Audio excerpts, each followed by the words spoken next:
Welcome to A Look Inside. I'm your host, Demetria Head, and today's special guest is Will Craig, author of One Step Forward. Welcome to the show, Will. Happy to be here. Okay, so let's get right into it, talking about your book, One Step Forward. You mentioned early on that you aren't an expert, just an enthusiast of the human experience. How did embracing that mindset rather than trying to be a self-help guru shape the way you approached writing the book? Yeah, it's a great question. To me, my power didn't come from expertise in this, in the sense of like a traditional psychological background when it comes to like someone who is like a PhD or, a master's in social work, something along those lines. My power comes from my lived experience, right? Mm-hmm. And as something you and I have talked about before, this is something that I care deeply about, which is that I want the book to not be a how-to guide because I don't pretend to know your life and I'm never going to. Yeah. I wanted to write a book that resonated with me because it's what I would have wanted when I was in my darkest parts. Someone to make me feel less alone in my struggle. Right. Okay, so getting into the introduction, and I do have a confession to make. I Mm-hmm. personally don't like reading introductions and prologues in books. It's just a personal thing. But when I read your introduction, I said, "Oh, okay, this is profound, and it started out very powerful before you get into the meat of the chapter. So I had to read it all the way through. But that's my confession." I was going to say, I'm glad you did because that the rest of the book wouldn't have made a whole lot of sense if you didn't read the introduction. So in your introduction, you talk about the your first medical emergency at school and how it was life changing. So, how did that early experience with serious health challenges shape your relationship with vulnerability and resilience later in life? Well, besides the giant scar I have on the side of my head, that's one part of that. You kind of have to be vulnerable in that way. Hmm. For me, I have a condition called hydrocephalus, and I've Hmm. had it. I was born with it. I've had it my entire life, and I hadn't really had any issues with it until high school, and so that's when everything came to the forefront. All of a sudden, it was this thing that maybe a couple people might have heard about if I went to a doctor's appointment, like close friends, but most people Hmm. in my life in high school or beyond like didn't know anything about it. And then I basically passed out on the way to the nurse's office, Hmm. and my grandparents had to take me out of school, and all of a sudden, it's like, oh, and then Will's having brain surgery, a Hmm. day later, and so you can't hide that anymore. And so Yeah. you have two options. You can either run from it, be insecure about it, or you can embrace it head on. Hmm. And this is part of my story, whether I like it or not. And you know, I used it as sort of a means to realize that, like, at the end of the day, of the people who have hydrocephalus, like, I know it sounds scary when you read those words, and I'm not trying to invalidate those feelings, but in the grand scheme of life, like, I'm kind of the lucky one in hydrocephalus. Like, Hmm. a lot of people who have hydrocephalus don't go on to be independent adults, and Okay. I've got to live my life in a way that most people wouldn't even know unless I told them. Hmm. And Hmm. so I'm very, very grateful for the life that I have, and that's how I choose to always look at it. But then when it comes to the vulnerability aspect, you know, I have to face this head on. And again, like I said, I can either run from it or I can lean in, and that's an early Yeah. lesson that I would recommend to anybody: is you can run from it or you can lean in. Hmm. Initially, though, did you find yourself running from it or not being as accepting? Well, that's what I mean. I think with my situation, I didn't really have a choice. It was already out Yeah. there, whether I liked it or not. Hmm. And so some obvious things had to change, right? Like Hmm. I couldn't play football anymore. Or at least it probably was ill-advised, probably, Hmm. and Wow. and so like things like that had to change.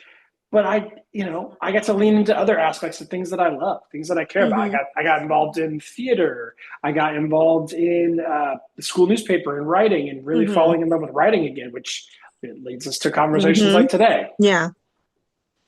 Yeah. Well, that's amazing. When I was reading that part, I could feel that even though I don't know what it feels like to have hydrocephalus, but just you taking us through the experience and then not remembering the last 8 hours, after you woke up in the different hospital, that that is frightening, Oh yeah. you know. Yeah, that is very frightening. Oh yeah. It was crazy. The only reason I distinctly remember this is the very I wake up and the nurses, say, "Hey, Will, this is what happened," and I didn't believe them at first because I hadn't had any issues since I was a kid, Hmm. right? Hmm. So I vaguely remember this movie that I saw as a kid where one of the kids in the movie had what I had, and I remember he Hmm. had issues and he had tape on the side of his head after surgery, and then I put my hand to my head and I felt it, and then I was like, okay, they're not, and that's why I don't know why I would have thought they were making it up, but in my head I'm like, this Yeah. can't be real. This can't be real. Yeah. And and then I realized that, and to this day, like people have told me stories of things that happened in that Hmm. time. I couldn't tell you. Yeah. Yeah. But that you're a living testament. Proud of Wow. me. Yeah. So you describe feeling like a sunk cost in relationships after your medical scare. How has your view of your worth in relationships evolved since that time? Yeah, the term sunk cost to me, Hmm. I look at that and I feel so bad for that kid who feels that way. The truth Hmm. is, all anyone ever needed me to be was a good person. Just be a Yeah. good, kind person. Any other expectations were made up in my own head, but I just believed wholeheartedly at the time that I'm going to be, from now on, someone Hmm. in everyone that I care about's life. I'm going to be this person that they have to worry Hmm. about and continue to have to worry about. And that's saying sunk cost, it's a net negative then, right? Hmm. I'm already down here. And so I now have to be exceedingly extraordinary just to make up the difference. That's how I viewed it. And Yeah. that's such a misguided view. And to be fair, like no one put that on me. I put that on. Yeah. And I chose to believe that for a long time and set these Hmm. unrealistic expectations for myself that I could never meet, which Hmm. then leads to some of the other parts in the book. Yeah. Yeah. Absolutely. So when you were at your lowest point, you talked about shame revolving around not living up to your potential. So rather than your own well-being. So why do you think potential can become such a double-edged sword for people? A great question. I think with potential, it's kind of like in the same argument of saying like we should take should out of our minds when it comes to ourselves. What you should be. Think about things in more in terms of what do you want for the world? What do you want for yourself? What are you trying to accomplish? And are you actually wanting that for you? Hmm. Or are you doing it because it's what you think is expected of you? Because Hmm. as you start to explore and realize that you're doing things on behalf of what you think others want or what you think is expected Hmm. of you, you find even if you hit all those goals, Hmm. you're still left wanting because Yeah. they're not for you, they're for other Hmm. people. And the more you can kind of accept that and realize that, like, potential is something that you can try to live up to, but make sure it's yours. Make sure it's something that you want for you. And the sooner you can do that and lean into who you are, Hmm. man, the world is yours. Yeah. Yeah. Well, now I may not have experienced a lot of what you experienced, but the book still resonated with me, especially when talking about the potential, because I'm guilty of that. I have found myself doing that most of my life. And even now, I have to catch myself like, wait a minute, what are you doing? And then when you brought it up in the book, I'm like, you know what? He does have a point. I tend to do that all the time, trying to live up to what I think other people's expectations of me are. And then I end up, almost near breaking point, stressing myself out. So yeah, And I it's, think a lot of I was going to say, so that with you, when you catch yourself in those moments, like, is that an expectation that you think is fair, or do you think it's something that society put on you, or what pushes that most for you? Like, who is the biggest motivator in making yeah. that feeling for you?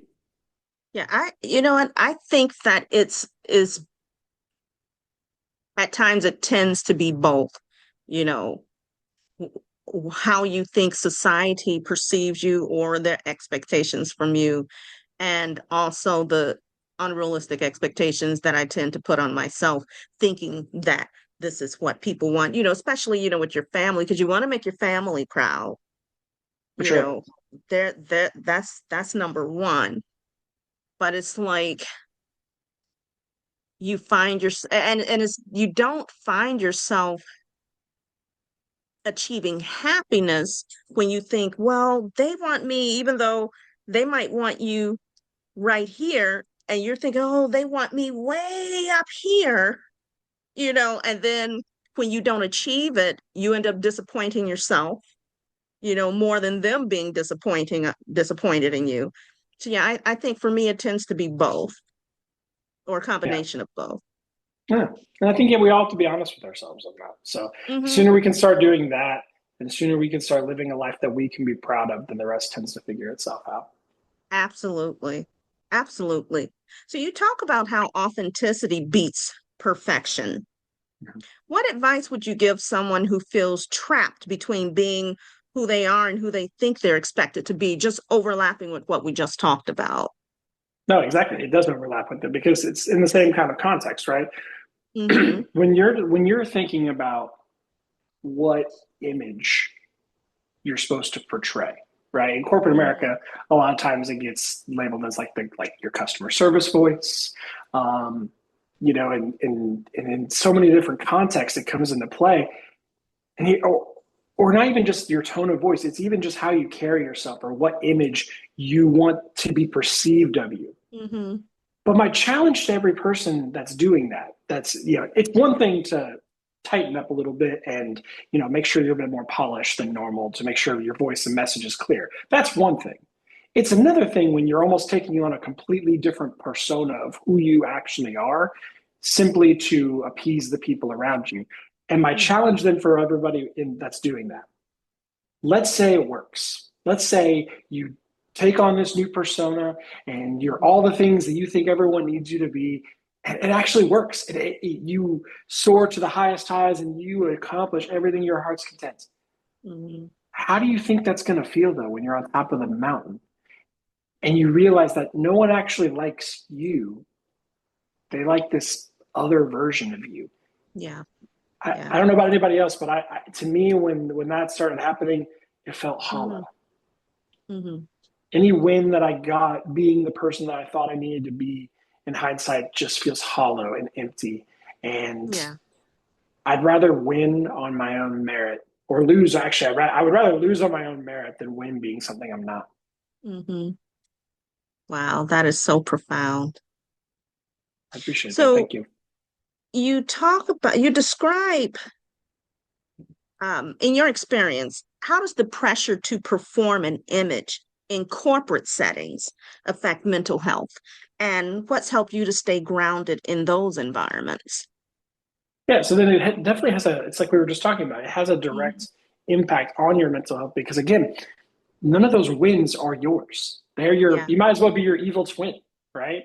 And so that naturally can make you feel less than, and it just feels hollow and empty.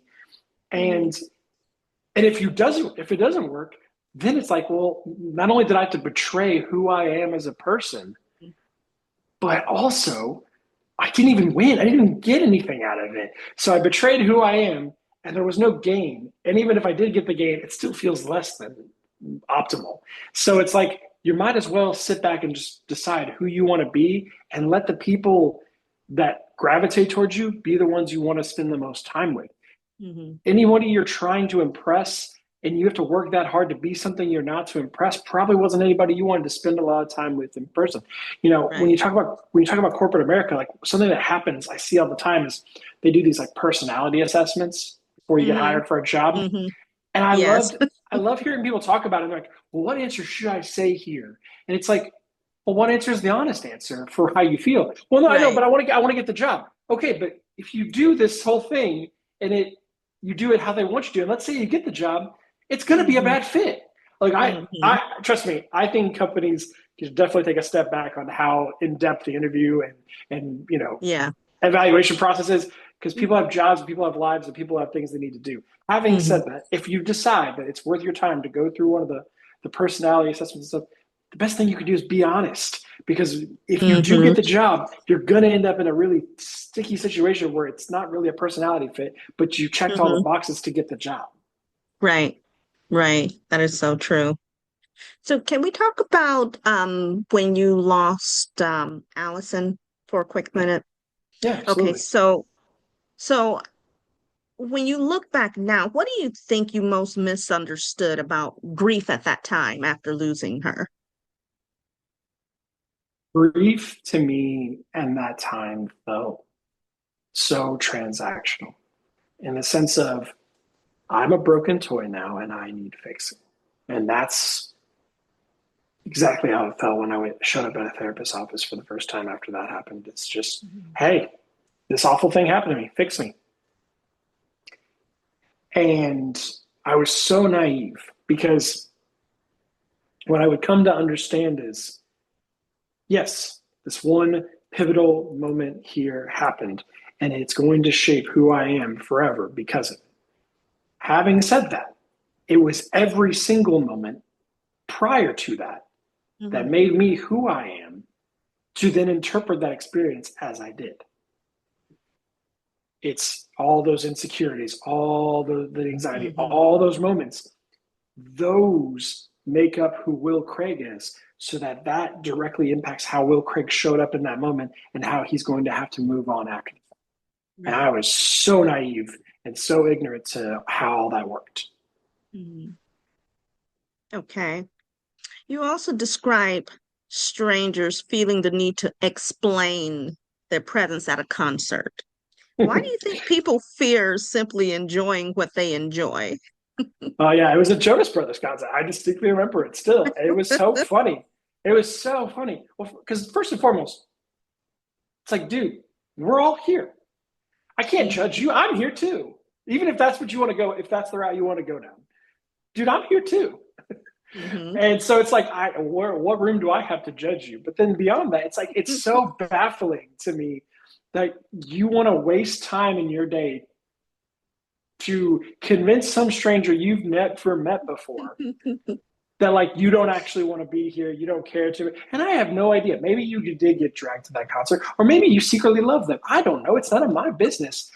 But like you're here, make the most of it. Mhm. There's some music. You're telling me there's not one song you were getting down to? Come on, come on. I'm Right. We're not buying talking that about for a the second. Jonas Brothers. They've been around for a minute, and that was one of to this day. I've been to I don't even know how many concerts in my life, and that was one of the loudest shows I've ever been to in terms of the Hmm. fans and their reaction. So someone was enjoying it, Hmm. and so to go back to your question though, like why do people feel the need to? I think it's because deep down we're all insecure. We're all insecure people, and we're so worried about what others think. And the funny Hmm. part to me is that like think about the audacity you have to assume that anybody's actually thinking about you that much. Maybe someone who knows you personally, right? They might think about you for a couple of minutes here and there because of something or something else. I'm a stranger.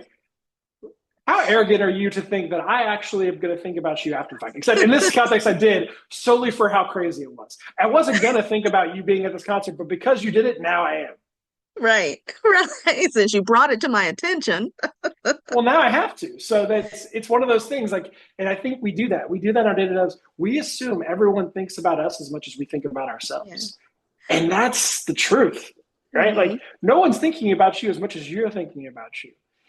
Hmm. So live your life the way you want to live and let the chips fall where they may. We're on a floating rock in space, and in 150 years, most of us won't be around anymore. You might as well Hmm. do spend the time that you do have here living the Yeah. life you want to live. Yeah. Absolutely. You emphasize focusing on what you can actually control. What was one of the hardest things for you personally to let go of that was outside of your control? I think I have to actually go back to Allison. For Okay. me, that experience, that was what fueled a lot of my grief. Hmm. So we were talking before about like what led up to that, right? So we talked earlier in the session about how I had to be exceptional in order to make the people around me like I wasn't, so that I couldn't be the sunk cost. I could be back to even. And Mm, part of that exception was like I have to anticipate everything. I have to see everything. I have to see all the missing dots and all the connections. I have to do all the things. And I was actually arrogant enough to think that like, despite no one in her life else noticing, despite doctors, anybody, no one saw this coming. No one. mm, She, it was natural causes, but like none of us, there was no apparent thing, there was no obvious thing. So how arrogant am I to think that I, with no medical training whatsoever, was ever going mm, to be capable of this? And yet, I did feel that way. I felt like I should have mm, seen something happening. I should have noticed something. I should have gotten there sooner. And I was so consumed mm. by all these things that I thought were in my control. And the reality is like, Right, I did the best I could and the best right. anyone could do. And that took me, I mean, to be completely transparent, I was talking to my wife about this when I was going through the interview questions ahead of time with her. There's still a part of me that doesn't fully forgive myself for that. I don't know that Mm, I'll ever completely get there 100%. I'm way better than I used to be, yeah. but I think I've at least gotten to the point where I recognize that like I did all I could. And it's just a matter Mm, of fully forgiving myself. That part, yeah, I still wrestle with. yeah. Do you think you'll ever get to that point? I don't know. To be determined, I suppose. Mm-hmm. I think if anything, it'll be just a new manifestation of how I see the world now. So when Hmm. something intense happens in my life again, I'm going to be more acutely aware of realizing like, hey, all you can do is the best you can in this moment.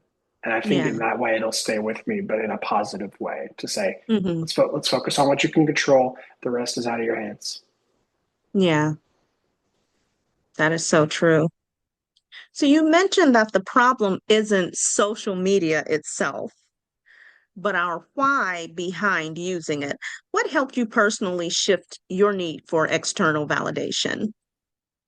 It's funny too, by the way, cause when getting asked that question, because like people were like, well, he's probably posts on social media more than most people, I'm pretty active on Instagram and such. So it's like, that's kind of bold of him to say. But the truth is like, I'm gonna be Mm, honest, like I am just as proud of a post that gets 10 views as I am 10,000 views, yeah. yeah, it still blows my mind every once in a while when something pops off. You're like, oh, wow, that's crazy. Hmm. But I Hmm. don't value the merit of the content that I'm creating based on Right, that. I do it because it's right. what makes me happy and I'm proud of it. Um, Hmm. but to speak to your question, the reality is we prior to social media we always had that. External validation is not new because of social media. It's just a different Yeah. medium by which we are doing it, right? Hmm. But instead of it being on social media or getting likes on a post, it was Hmm. getting the attention from your teacher in class, or it was Hmm. your parents, or it was in the local newspaper, or whatever the case may be. But we all Hmm. craved that extra piece of someone saying, hey, nice job. And that's always Hmm. been there. It's just now at our fingertips in a different vehicle. And so that's where like I would challenge people. It's like I see parents a lot. And keep in mind, for those listening, I am not a parent, and I fully acknowledge that there's probably elements of this that I'm missing. So hear me out on this. But I hear a lot of parents be like, "How do I protect my kid on social media? How do I protect them from all the dangers that are out there?" And they think that the solution is restriction, restriction, restriction. And I'm not saying Hmm. that's not a good Yeah. plan, but my thing is, you show me a 10-foot wall, and I'll show you a kid who can find an 11-foot ladder. Hmm. Right? They're going to Hmm. find their way around the restriction. We all did as kids, just like the future Yeah. kids will. That's how that works. So that's not going to fix the problem. Instead, what I Hmm. would challenge each parent to say is build your kids' self esteem up so much, Hmm. and not just by telling them how great they are, but by giving them chances to prove to themselves and make themselves proud that they Hmm. don't seek the validation from some stranger on the internet. They're not Right. seeking that out because they're like, I'm good. I know I'm Hmm. awesome, and I know what I have to offer, and I don't need slimy guy on the internet, in a kid's chat room. I don't need that. Yeah. Yeah. I completely get it because I have my concerns because my daughter is 5, Mm-hmm.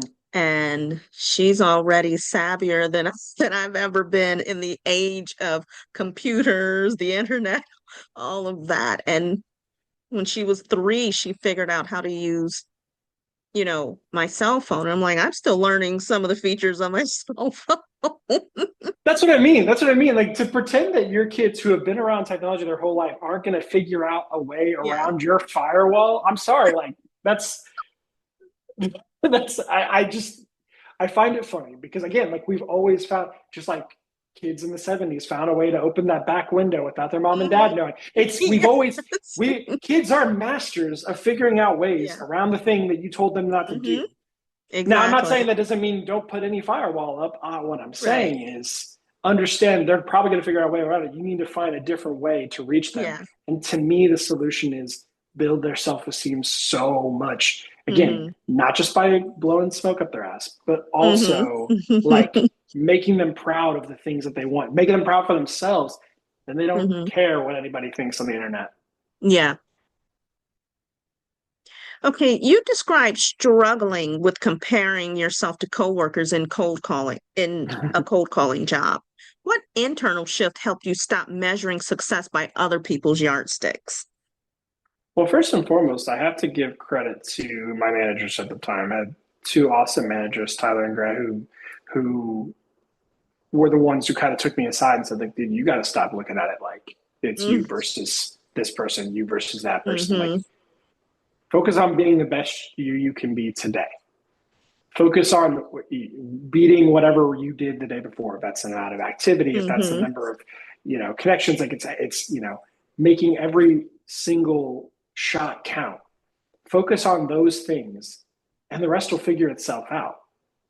And so they kind of are the ones that like associated that idea in my head, and then it was my job to go execute on that, and then just really do that. It's okay. Where am I doing wrong? How do I get the Mm-hmm. volume up? How do I get this working better, that working better? How do I strategize? How do I lean into the talents that I have and find my own path? And then, sure enough, you do that, and yeah, it actually ended up going better than that. There was a handful of months where like I was the top performer, but like Mm-hmm. whether I was or wasn't was irrelevant to me by that point. I didn't need to boast. I wasn't. Mm-hmm. I didn't have to worry about it because like I was focused on just being the best version of me. Mm-hmm. I have a question. Do you think that most people, if not all, are naturally narcissistic? I That's a really good question. You know, I would say probably on some level to a degree. This is not based on science. If there's anything you take away from this, none of this is based on scientific research. This is just Hmm. some guy talking. But I have to think all of us, to some degree, are narcissists. Like a little bit. It's the volume by which that we allow that voice in our head to keep talking. And it was crazy. Hmm. I remember hearing a lecture one time. Professor said the only difference between your internal monologue, and the schizophrenic person is you're arrogant enough to think the voice in your head is you talking back. Wow. And I'll never forget that as long as I live. And it was such a like a aha moment. And Uh-huh. I was like, see, like so that's why like I hear that quote in my head, and I think to some degree probably all of us are. Uh-huh. But Wow. how much so is dependent upon our actions. Hmm. I'm going to use that. Yeah. Well, I never thought of it that way, but I mean that is a really good point. Yeah. Wow. I wish I remembered who said it, but I Uh-huh. remember hearing it one time in a lecture and I was like, oh wow, that's so true. That is. That is when you hear someone else saying it and it ringing in your ear, you're like, "Oh my goodness. I can't Mm-hmm. I can't deny that." That is so Yeah. true. Yeah, you just assume that person is you talking back and you're in control of your own thoughts. The separation of that to going into other people entering the Hmm. conversation in your head, that's the line. Hmm. So the intense competitiveness in your family is both funny and telling. So how do you find the balance now between striving for excellence and just enjoying the process? I quite literally had to have this conversation prior to even getting your questions. I was having this conversation with my wife because Mm-hmm. that's something that I still struggle with every single day. Um, I think it's not about. I think what it really comes down to is like the core of why am I going for this? Why is it so important to me? You know, it's not about because that's what I think others expect of me. It's because it's what I want. You know, I'm an ambitious person. I don't deny that for a second. But my ambition is my own. And I Mm-hmm. don't hate myself when I don't hit the mark. I'm going to keep going because it's what I enjoy doing and it's what I'm passionate about. And I'm going to give it everything I have. And I can let the chips fall where they may because I know that like this is for me. It's not for anybody else. Mm-hmm. Yeah, I've often said that or believed that in theory, but always failed when it came to practicing it. Oh, and it's still I think human nature. I don't care how zen you think you are. Look, if you put something out there for the world, you're naturally going to look at things that are external. Like we can Yeah. talk all over blue in the face about not needing external validation. Like at the end of the day, it still feels nice when you get a positive comment. When I saw your note Mm-hmm. about my book today, I was ecstatic. I was like, this is great. I sent screenshots of people. I was like, this is really cool. I'm really excited. She totally got what I was going for. Like, Mm-hmm. I'm not going to sit here and pretend that like you can be impenetrable of all outside factors. Vice versa, if you get a negative comment, right? Like you're never going to be completely like I don't care. But you can Mm-hmm. care less. Mm-hmm. You can care less, and you can realize that like again, if you put it out there and they don't like it, then it wasn't for them. And then the second layer is if they're mean and nasty in the comment, that Mm-hmm. says far more about them than it ever will you. Yeah, that's true. That is People so true. if the best thing that you can offer as a person is writing shitty comments on someone's posts or on their a Hmm. review on their work or any of those things, Hmm. if that's the best thing you can offer this world, then like frankly, I feel sorry for you, man. Yeah. I'll be your punching bag. That's fine with me. When I see that, because I'm a writer myself, I often think, okay, that person sounded miserable Mm-hmm. or like they're going through something.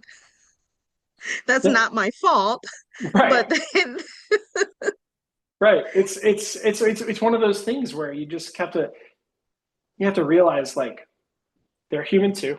They're yeah, going through it, and it yeah, has nothing to do with you. More often yeah. than not, like don't get me wrong, I'm open to constructive feedback. I'm open to Hmm. constructive criticism when it's constructive, when it's in an effort to actually Hmm. be better. But if you just want to talk shit, then like, all Hmm. right, again, like Yeah, you've clearly got some hole inside you that needs filled, and I'm not the one to do it. But I'm yeah, happy to be your punching bag for a little while if that makes you feel yeah, better.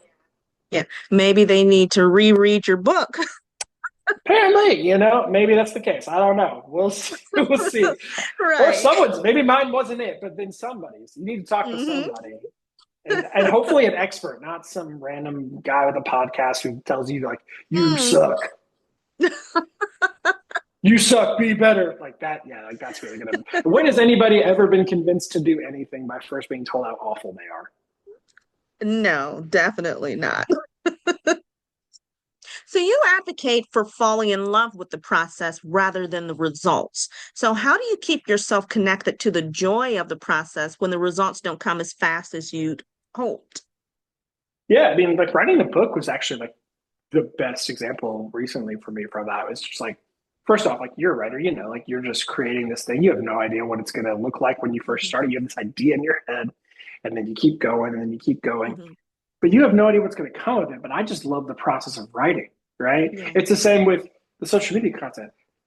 Never in my, when I started making posts about mental health, I had like maybe 500 followers. I'm up to like 40 or over like 4,500 or so, maybe Hmm. somewhere along that, somewhere between 4 and 5,000. Never in my wildest dreams did I think that that was going to happen. I just Yeah. started doing it because I wanted to meet people where they wanted to be met. I love Yeah. writing. Not everyone wants to read. What's a different way we can have this conversation? And I enjoyed Hmm. making the content. I'm going to keep doing it as long as I enjoy doing it. If I ever Yeah. stop enjoying it, then it's not worth it to me anymore because, contrary to popular belief, I'm not independently wealthy from any of this stuff. Um, I still have a day job. I still do all these things. Yeah. Like I do all this because I care so deeply about it. Hmm. So when you were writing your book, and I know that it was cathartic for me, like some of the things, and it also reminded me of things that I know other family members have gone through or are going through. So was it as cathartic for you writing it Yeah, as you hoped absolutely. that it would be? Hmm. Yeah, I mean, in a weird way, like I didn't actually. Like, this is going to sound weird, but like I actually didn't think it was going to be that cathartic for me. And Oh, here's why. really? And here's why. I had spent the last. That's at this point when I started writing the book. I had been blogging for, gosh, a couple of years. I've been Okay. blogging for a couple of years, and that was always very cathartic because it was all of my blog posts to date have been, and maybe that's the most recent ones, but the vast majority of anything I've written on my blog have been this idea festers away in my head. Eventually, I sit down and write it. Sometimes I pour a glass of bourbon and I sit down and I write it, and then I get everything out that I'm feeling. I post it to WordPress the next day before I share it anywhere. I double check like editing for grammar and things like that, and then I put it out there for the world. It's one cohesive thought for a reason, and that's always Hmm. been very cathartic. So when I went to write a book, to me, because of the length and time and all the stuff, I didn't figure it would be as cathartic because I feel like I got a lot of that out already. This was going to be Hmm. different, and I was so wrong. I can't Yeah. tell you how many tears were shed while writing this, Yeah. and just thinking about the full spectrum. Heck, I mean, to this day, I wasn't even talking to you. I was just going through these questions with my Hmm. wife, and I was still Hmm. like tearing up at moments Hmm. Yeah. because it is deeply personal, and that's okay. Absolutely. Absolutely. Yeah, I was going to ask you that as well, but you already answered the question. And I do love bourbon myself, by the way. Yeah, big So fan. you, so you talk about stripping fear from anxiety's power. What are some practical steps you take now when you start feeling that spiral, or if you still feel that spiral trying to pull you in? Oh, I assure you, I definitely do. For me, the best practical step that I would take, and this is something that I do is literally still every day. When Hmm. this, for those who've never experienced it, would the spiraling that she's referring to is your anxiety starting to build. It's something small happens in life, but then your brain starts to go, well, yeah, that wasn't a big deal. Hmm. But what about this? And what about Yeah. that? And what the example I use in the book is you make a mistake at work and then your boss gets mad, and then they get really mad, and then you're fired. The Hmm. next thing you know, you're from being fired, you can't find another job, so now you're homeless and you're on the street. And all this started from just a simple mistake, and you allowed your brain to get to that place. And so, to answer the question of the practical example, what I used to spend so much time doing is trying to think my way out of like how do I avoid making a mistake in the first place to never Hmm. have to feel that feeling. And that's a fool's errand because A, mistakes happen, you have to get over that, and Yeah. B, like you can't possibly predict every single outcome. You just can't. Yeah, that's true. And so what I then decided like needed to happen through working with a therapist was, okay, what's a better use of my time? Let's lean into the fear. Hmm. Let's So using my work example, okay, what if I did get fired? What if all those things happen and boss says you're done with you can't work here anymore and you're out? What are you going to do? Well, and so I talked myself in. Well, I probably go to my wife and give her a kiss and a hug. Probably would pour a glass of bourbon, and and I would sit there and I would think about some things and be like, okay, well, what's my next step? And start plotting and figuring out what do I want next in a job or career, and start making moves. Reach out to my connections, and you start focusing on the plan for the worst case scenario. And two things happen. One, you feel better about that worst case scenario because you got a little bit of a plan going. You know what you would do, and it's not so scary anymore. But number Hmm. two, as you kind of do that, at least for me, I realized that like it does sound ridiculous, but I get it. At the same time, to the person who's never felt what I'm describing, it sounds ludicrous. Like you're like, how did you get from here to here? I understand that. But you walking up to a person that's spiraling and saying, "Hey, that's ridiculous. How you can't Yeah. think that." That's not accomplishing anything. They Right. have at that moment it feels very real to them whether you realize it or not. So that's not Mm-hmm. helpful.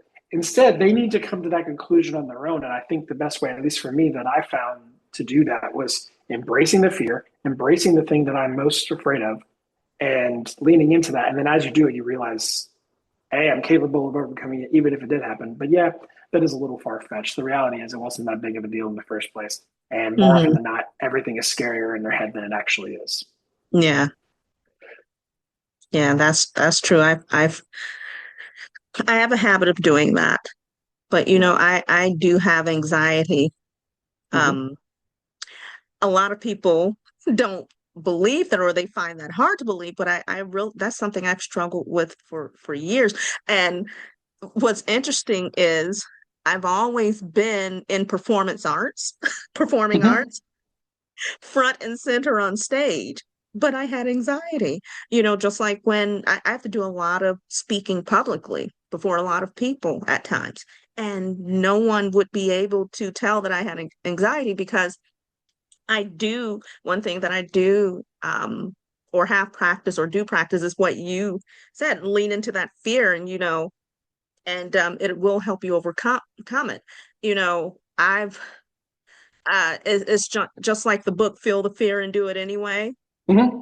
So I force myself to do it like, okay, I'm driven by I have to do this, you know. I think it was the Glennon Doyle quote, if you can't beat the fear, just do it scared. Yeah, Yeah, yeah. I love that. hmm So you close the book with the message that healing is a choice and no one can save us but ourselves. For someone standing on the edge, or for anyone standing on the edge of their own darkness right now, what would you say to them about taking that first small step forward?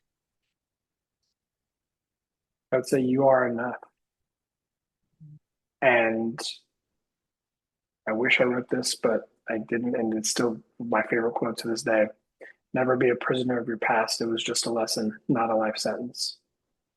And we all make mistakes. We all have things we wish we could take back, but we can't.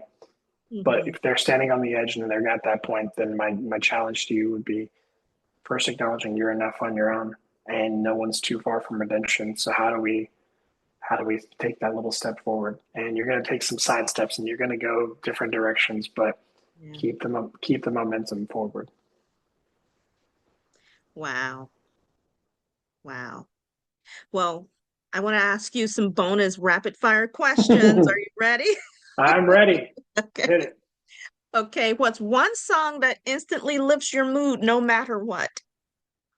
It's a song called Danza Kuduro. It's by Don Omar, and it's a Latin song, and I don't understand a word that anybody is saying, but I am just in a. It's a vibe, and I just feel great every time I hear that song. Okay. Coffee, tea, or something stronger when you're having a tough day? So I know I've made a lot of jokes about bourbon on this.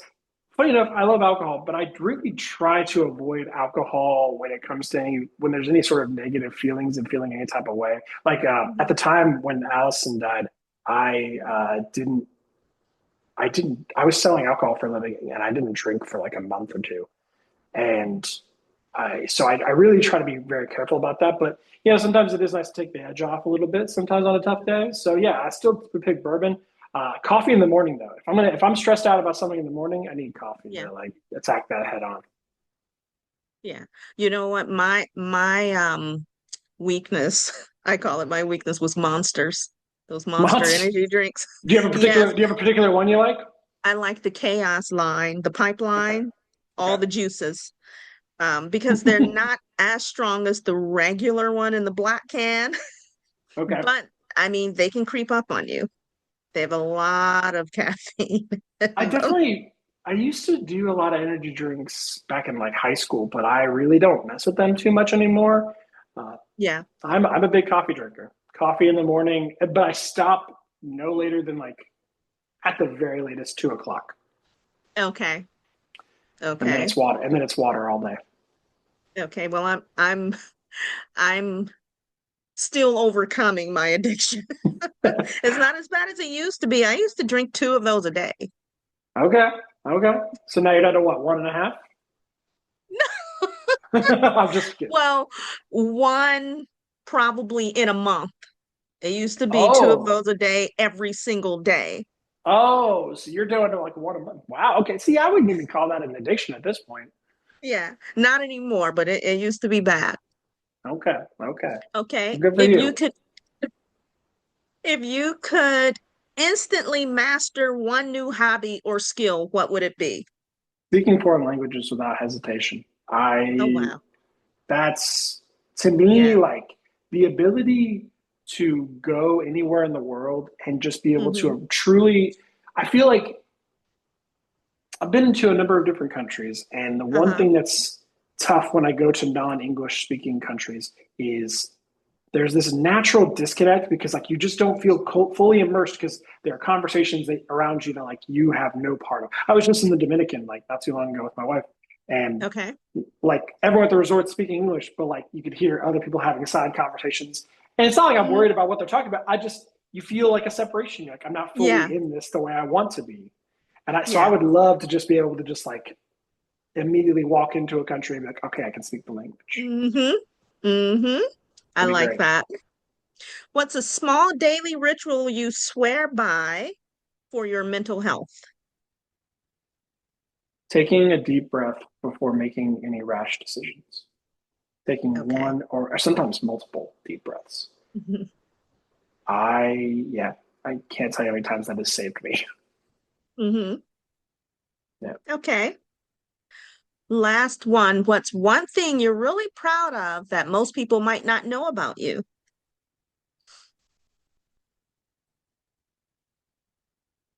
I'm very vocal about how much I love my wife, but the thing that I am Mhm. most proud of in this world and will always be the most proud of in this world is our relationship. Oh, Right? I love her deeply, and again, I don't hide that anywhere. But yeah. I am so immensely proud of how we are, how we communicate with each other, Mm-hmm. how we handle the good stuff, the bad stuff, everything in between. Those moments, that to me is that I can accomplish every single one of my biggest dreams and ambitions, and it will never come close to how proud I am of our relationship. That's amazing. I wouldn't trade that for anything in the world. Yeah, I bet. I mean, that is amazing. Yeah. Well, thank you, Will. It was so much fun having you. Tell everyone where they can find you on social media. So pretty much across the board, if you search "mental health with Will," it's even the name of my personal LLC, "Mental Health with Will." You can find me on Instagram, TikTok, YouTube, as well as Facebook, and LinkedIn. Actually, that one's just Will Craig or William Craig. And then I do have a podcast called Sunday Reset with Will and Friends. It used to be an Instagram live series, and then I realized people don't actually care about listening to it live. So it's kind of converted into a podcast of sorts. We bring on people from all walks of life to try to really just talk more openly and have real, honest conversations about the adversity and the moments that really make us who we are today. So that's where you can find me. You can find that on Spotify, Apple Podcasts, YouTube, and also on Instagram as well. Awesome. And all of those will be listed in the comments or description box as well. But thank you so much, Will.